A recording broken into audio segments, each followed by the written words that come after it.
Hello YouTube, how are you? So, we've had our first frost today. So if you want to see some of this, and you want to see a native woodland, then stick around.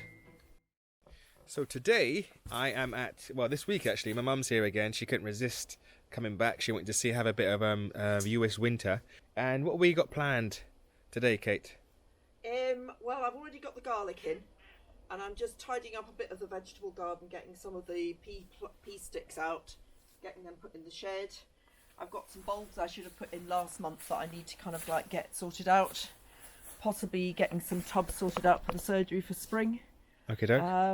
And yeah, just messing around outside for a bit. Nice. Yeah. Let's doing what I can. Never do it perfectly, but I just do the best with what I've got. That's the best attitude to have. Yeah. No one's perfect, nothing is perfect. Practice makes better. You just got to do it as good as you can. Exactly. Yeah. So quickly before we start, this is a Olearia traversii, a lovely evergreen hedge. What's a hedge? A shrub? It's a shrub, definitely a shrub. It's a shrub that you can make grow like a tree, or a tree that you can make grow like a shrub, depending on how you handle it. I hear you. Yeah. But how old is this one then? I'm not entirely sure, because every winter bits of it get blown down and I just replant cuttings. So it's kind of it's possibly overall about 20 years old. Wow. But the actual plants you see there might not be. Okay. But it's also started self-seeding. I found one growing in the lawn this afternoon. In fact, I see one here. Look, there's one over there. Yeah. And they're It's obviously enjoying it here. Yeah. And what I've been doing is, if I see a really good one, because some of them have, I've got some other Olearia, I've got some with really narrow leaves, and I've got an Olearia macrodonta, and I think they're cross breeding. So I've got some ones with different coloured leaves. I've got some hybrids, yeah. So I'm potting up the nicest looking ones and giving them to people. Nice. Yeah. And here's the other Olearia Kate was talking about. Was it Olearia? I think it's Olearia rosmarinifolius, but I might be wrong. Okay, I get the rosemary name there. Yeah, and so these are the seedlings that have grown underneath it. Oh, I see. And so they're kind of in between the Olearia traversii and the Olearia rosmarinifolius. And some of them have got slightly toothed leaves that are similar to that Olearia over there, which is the macrodonta. So I've got a few potted up in my shed, but I've got all of these, and I think you can have too many of a plant actually in the end. So I might have to just give them away or bin them. Give them to me. Give them to you, yeah, absolutely. And the reason why I'm talking about Olearia, because I have a ton of it. I know I only showed half of my nursery right last time. I will show off like pretty much the other half. It's just Olearia saplings basically. I cut a hedge the other day, shoved them in the ground, and they're doing really well. And I've got the Olearia traversii. I haven't got any yet. In fact, I have got macrodonta, but I bought that from a pot when I went to Sky one time. Was it Sky? Where did that go? That's irrelevant. But anyways, I got one in a pot. So I'm a big fan of the Olearia traversii. Not too fussed with this one. This one's nice, but I'm using it for windbreak. But at the same time, it's kind of good habitat for birds. So I should kind of think about it maybe in a certain section. But the macrodonta, that one, I didn't like the shape of it because it reminds me of holly. But the flowers it gives, it's just a cloud of white at some point. Oh, well, what time does it flower again? Spring? Late spring. Late spring. There you go. So anyways, let's get planted. So where are these going then, Kate? Okay, so the tulip blue amabile and the collection night and day, that's a mixture of sort of like a nice apricot colour and a really dark purple. Yeah. And that's a sort of a middle purple. And I was going to put those at the far end of the garden. And the idea about planting really light but slightly misty colours far away means it kind of extends the garden a bit, makes it look slightly longer. So I was going to put them all the way around the sides of the shed garden. And then there's another bit up there, up at the back, underneath the lilac and the buddleia, and just put a whole bunch of them under there. Okay, and just get a sort of a cloud of sort of purples and apricot down. That'd be back. nice. Yeah. Come spring. Then the Decemeber, those are nice blue ones. I've got some pots, and I was going to put the pots, fill them up. My mum's here. Your mum's supervising us. So those are to go into pots. Now I was thinking I should probably do that at the surgery. I've got some containers up at the surgery. I've seen them, yeah. Yeah, so I was going to sort them out. So might get a chance to do that maybe this week. What I'll probably do is I'll probably stick a bag of compost in the back of my car and do it at lunch break. And then these tulip humilis cerulean oculata alba, So those have got a little sort of white eye at the centre, and they're quite low growing. Yeah. And I want to put those on the rockery.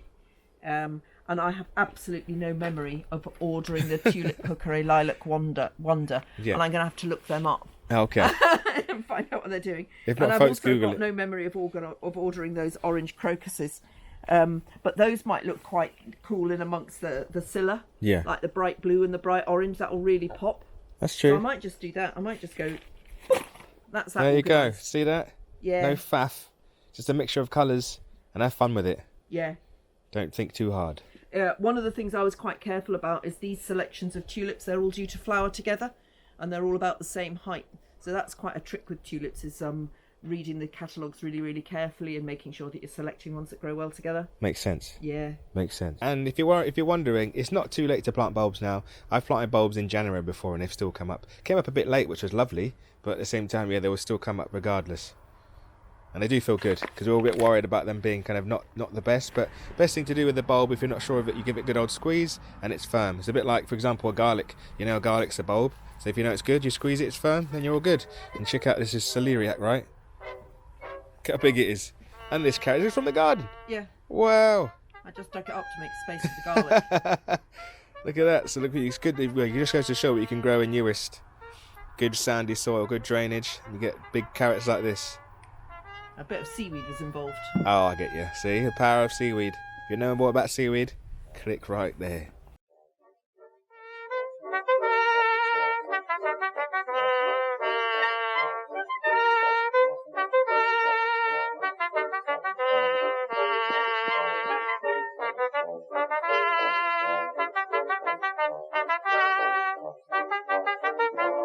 So please excuse the geese. They're having a whale of a time over there. No, it's Sunday. So I've separated the tulips. So we've got the blue on this side, and we have that kind of, what's it called again? Dan, I can't remember the name. I've forgotten already.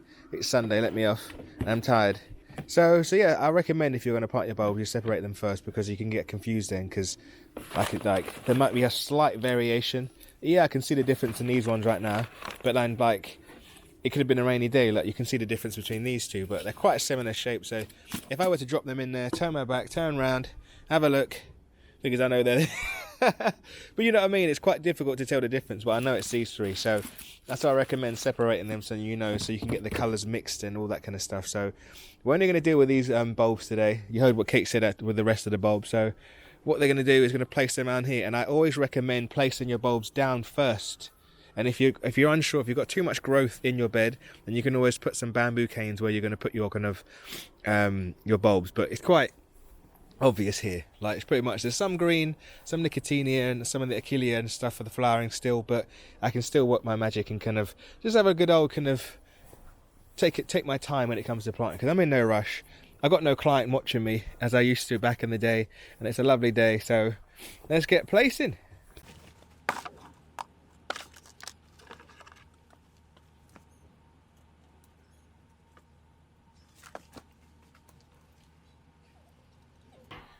Also, forgot to mention, I know I have 120 bulbs here to deal with, so you can always kind of almost grid the spaces out, if that makes sense. So I could have 10, 20, 30, and then another 30 on this side. Or, because this bed's a lot smaller, I could potentially have 15 on here and then the rest on this side. You know what I mean? You can kind of chop and change it, and you can always use your kind of the plants of references. Use your plants as kind of like, you mean like guidelines, if you know what I mean. So I can go from the bay up until the olearia, or osteospermum, which is, we were just talking about just now. It's crazy, it's still flowering.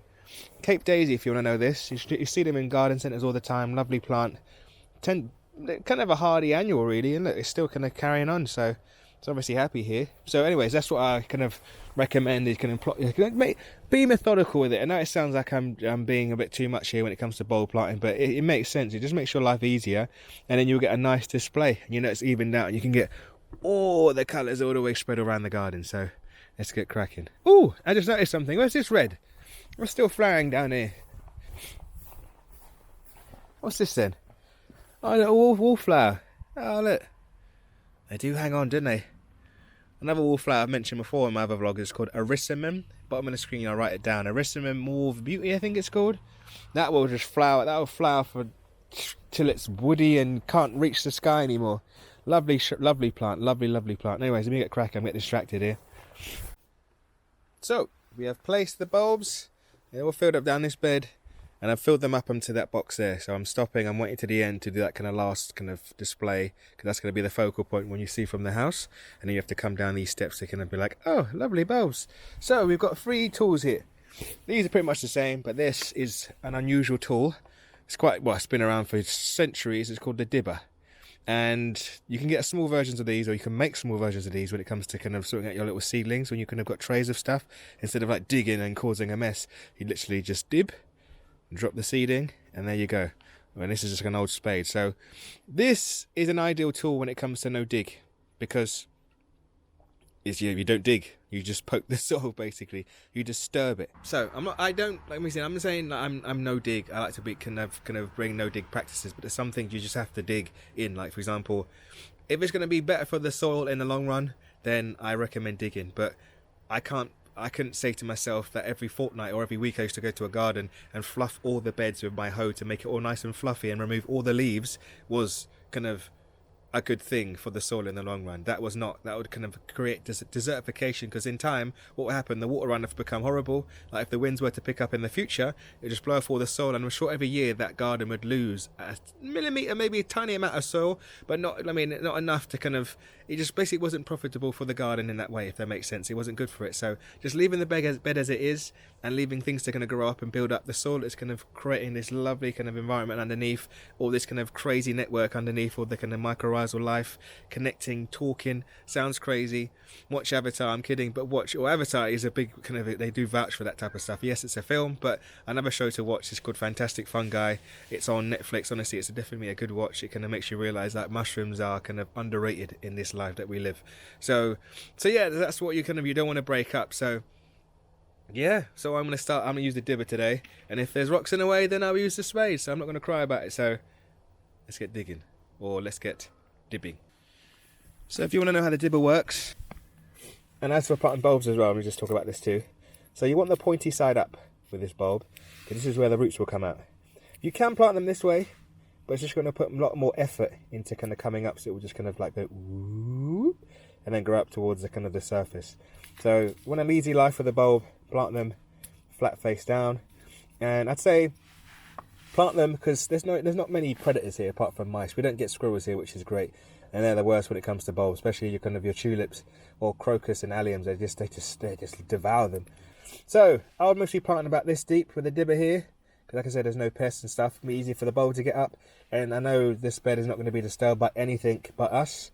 So what you do, put the dibber in. Obviously get some weight behind it. And then just work it. Twist it round and round and round and round and round. Pull it out. And that's pretty much, that's up to where I said. And then you place the bulb in. Push the bulb down. And then, obviously there's no soil to get in. And then just scratch over. And then you're done. Bosh. So, whilst I talk again, I praise the dibber. Let me show you how I use the spade, which I find, if I'm honest, I find the spade a lot easier. So, I couldn't tell you how many bulbs I've planted in my life, but what I do, know this is the spot. Dig down like so, move the soil, push the bulb underneath, and whilst I'm pushing down, pull the spade out, and then broop, done. So I do it really quick again. Done. I've planted all the bulbs up to here, all the way down here, up to here. Planted all of them down here. It's a lovely day, isn't it? Lovely day. So, bit of a thicket here. So we've got some yarrow and we've got some honesty. And, well, you could just like get rid of them, make some space. We've got some Japanese nemi at the back. But what I'm going to do is just thin it out so then I can be able to see where I'm putting the bulbs. Because it'd be silly for me to stop here and think, okay, I'm not going to plant bulbs here and then just carry on here, because then it'd just be some massive void come springtime. So what I'm going to do is just thin these out. And I'll show you what I mean when I say I've got my secateurs here. And just going to, so that you're just making space. So you're not going to kill the plant. You're just going to just tidying up and just making it easier for you. Ta-da! And I kind of cheated really, because Kate gave me the thumbs up to I could rip stuff out. So I didn't prune. I pulled a lot of stuff out because the honesty, honestly is a thug. and it will spread and take over the place. Lovely flower, lovely plant. If you're not sure what it is, Google it, but it's got those little kind of plate-like flowers there. Forget the Latin name. Is it Linearia? Lunaria. There you go. And cut back the Nepeta, which is kind of catmint. Cats go crazy for it. If Coco was here, she'd be rubbing up on me right now. So I've cut that back. And the yarrow, and it's got a lovely pink flower. Another thing, if you're new here, if you haven't seen Kate's garden in the summertime, click top right. Honestly, it's a lovely garden. It's a bee's wet dream, put it that way. And it just gives me kind of good hope. Well, gives me hope to know that these flowers can cope here. So hopefully we can do that on the same with the Croft. And this is on the southwest side of the island. So you get the lovely maca soil and stuff. And yeah, lovely fertile soil. But Kate's had to work on it. It's not come easy. She's had a lot of seaweed and a lot of soil and, I mean, a lot of goodness put into these beds to make this garden look nice. It's 25 plus years of love. So anyways, back to what I was saying. So I've pulled out a fair amount here so I can have got a nice clear path and I can work with it. And yeah, so I think I'm happy with that. Like, nothing else is getting in my way. So, and in an ideal world, I would leave, it was my garden anyway, I would leave a lot of these kind of perennials up just to kind of, because I'm lazy, I'm not going to lie. I'm lazy, and in my eyes I feel like wait until spring, cut it back, and then just let it just do what it's doing, let it crop and drop itself, if you know what I mean. So, but this isn't my garden, and everyone's got different preferences. So anyways, we can finish off now. I've got these few to plant, and then we'll be done. So the bulbs applied, so all done. That was kind of fun. I missed that. I missed doing that. So I can't wait to order bulbs en masse. And once the land is sorted and the Croft is sorted, then I can just have fun with it, really. So anyways, we're gonna have a bite to eat, and then we're gonna go to I wouldn't call it a forest. I'd say like a woodland, like a nice kind of area of trees, so to speak. So yeah, we're gonna have a bite to eat, and then we'll head to the lovely woodland and get some inspiration.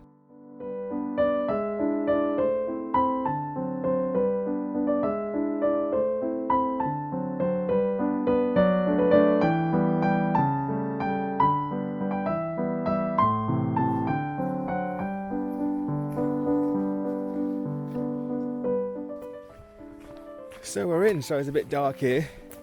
It's my complexion. So yeah, we're in here. It's lovely. It's so nice to be kind of surrounded by trees. I'm coming. Don't worry. Wow, you're waiting for me. So I've got the fan with me. It's a bit rubbish going down here by yourself, isn't it? So it's my nice little wood fire burning. Little bracken. So I'm going to talk about everything, but it's exciting. What's that? It's a peat fire. That's Peat. why you can smell it. Oh, okay.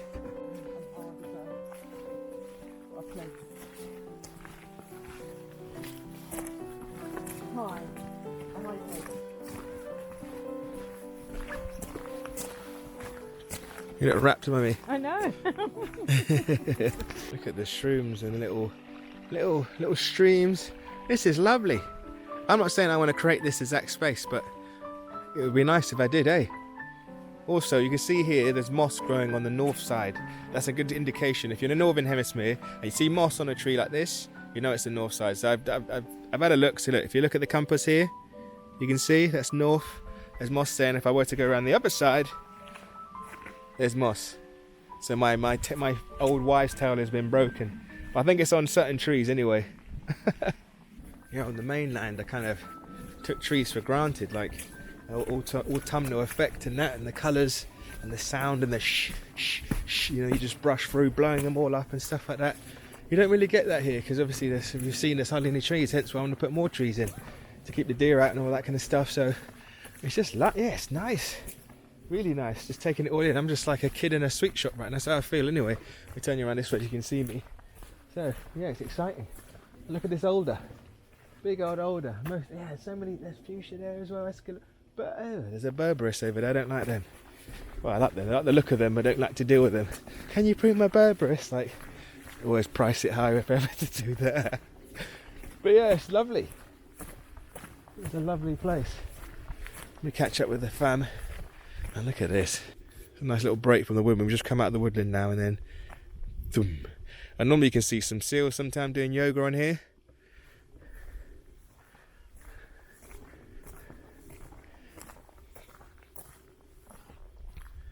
Look at that. Good old broom. Cistus. I should take some seeds, shouldn't I? Why the hell not?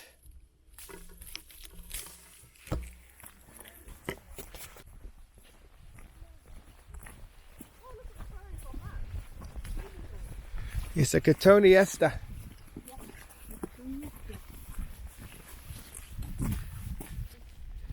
Cotoneaster, if you're wondering.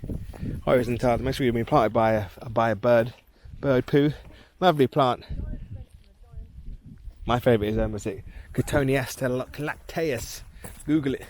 I thought I saw a snail. You saw who? No, I thought I saw a snail. Careful, cedar palm. So we're at a patch of bracken, loads of bracken, but in between that we see some rhododendron, if you're not sure. And I'm sure it used to be one of those fun-loving plants people used to have on the mainland, all in their gardens. They've got azaleas, same family. I love deciduous azalea. Oh, look at this little pond here. A little collection of water. I shouldn't say pond, but little irrigation pocket. Nice and sweet. But rhodos are a bit of a thug. I think they've kind of dealt with them nicely here because there's a few pockets of them, but it's not dominating because like rhodos can dominate a whole flipping patch of woodland and dominate and take over the place and kind of spoil the whole vibe of the place. But yeah, this place is lush, a bit muddy. Someone's been through there on their track, but just a little. Can you hear that? Little trickles of water and stuff. Oh, it's peaceful. I'm glad I went for a wee. But yeah, I do love this place. And I'd love to kind of mimic this kind of vibe in a certain patch of the Croft because there's still space for plants to grow underneath. Obviously we're here in winter time, so the bracken's kind of falling and kind of looking kind of a bit naff, but there's brambles are growing. There's suckers from this. I think that's a birch, isn't it? Yeah. I could talk all day here. Little tour through the woods. Who's hiding? I can hear them guys. Are you there? What you found, Cedar Bum? Also, have a look. There's like a little allotment or something. What is this place? There's the allotment. Look, everyone's got their leeks going. I don't want to go in there. I'll stay here. A little compost bin. Oh, and some chard. And I think those are swede. Is it swede? I can't remember the name of it. I can't forget. Beetroot, sorry. Beetroot and swede. That's quite a nice spot. And south's that way. See there? If you stand still, we're not going to get anywhere. I don't want to go that way. Where do you want to go? As you can see, there's a lot of ash. A lot of ash. So all those trees that you see just down there are ash, and it goes all the way up here. And they're all down the pathway. I mean, a good way to ident ash when they're naked is like, if you see here, there's like they've got little paws, little hands. I mean, we were just talking about just now, there's no ash dieback, which is great, because I say that there's dieback here. This is dead, isn't it? Yep, that's dead. Maybe that's just old age, but we'll just have to wait and see. But I'm helping the tree out anyway. This is dead as well. Is that dead? No, it's kind of, that is dead. And this whole branch is dead. I'll leave it. There could be life in there. I'm kind of doing my gardening chores. I'm not getting paid for this. But yeah, just there's a lot of ash here. And look, we're going into another woodland now. Have a little secluded bit. Oh, look, Cedar. Should we move in? Oh, I see that, yes. Yeah, fairies welcome. Or small people. It's like a scene from the horror films, isn't it? Look at these mushrooms, Cedar. What? Is that why he went, whoa? I thought because he fell down. Oops. Jinxed myself.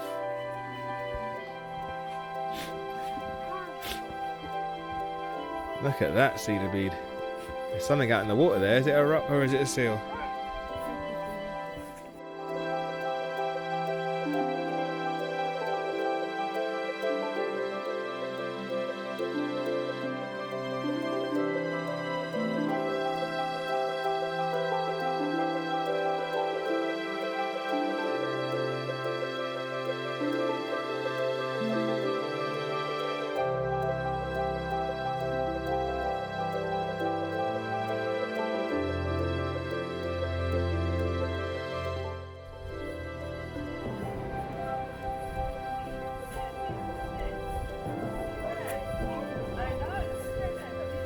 That's true.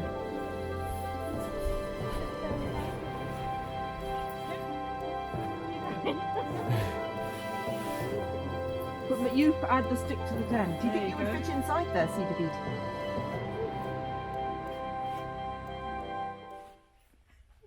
you want me to join you? Do you want me to come in? I can't get out. So exciting times. Seen a couple of seals, but we actually just met the man who planted this place.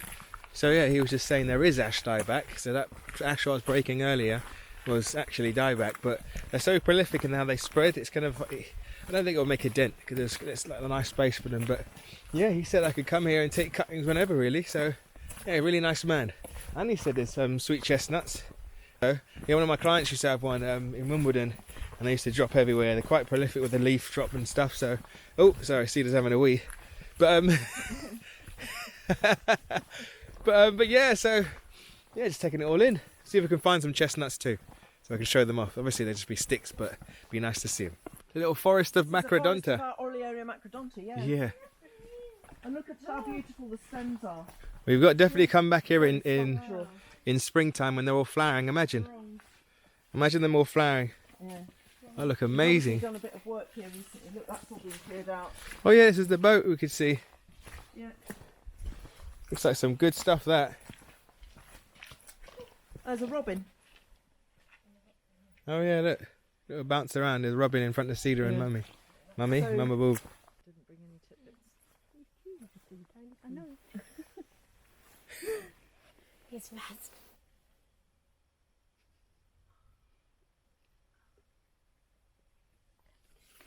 I think he knows about bread. Get some in sandwich. Maybe put your hand out and see if it takes. Shall I join in? That's what they're waiting for. Give them some of the crust and see if it comes down. I don't think they might have never seen bread before. You go to yours or It's coming back. See, they've got me right now.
So there you have it, guys.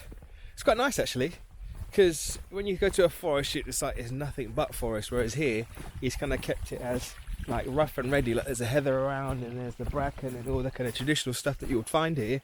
But then there's just like tiny pockets of just little kind of woodlands and stuff, which is basically which I want to kind of try and mimic. I was going to put like loads of trees, but yeah, you can still obviously you need loads of trees to plant up. But I feel like it's a good shout. So I need to get on all the kind of different habitats, and we met a friendly robin and all sorts of stuff like that. It's really sweet. So yeah. Anyways, pardon me. If you're new here, consider subscribing, and yeah, why not join the journey? Because yeah, we're planting lots of trees. We've got chickens, we've got ducks at the moment, guinea fowl. Soon to get some pigs and some sheep one day. So peace and hugs from Lovey Ewist, and remember, it's not just my agenda, it's yours too. See you soon.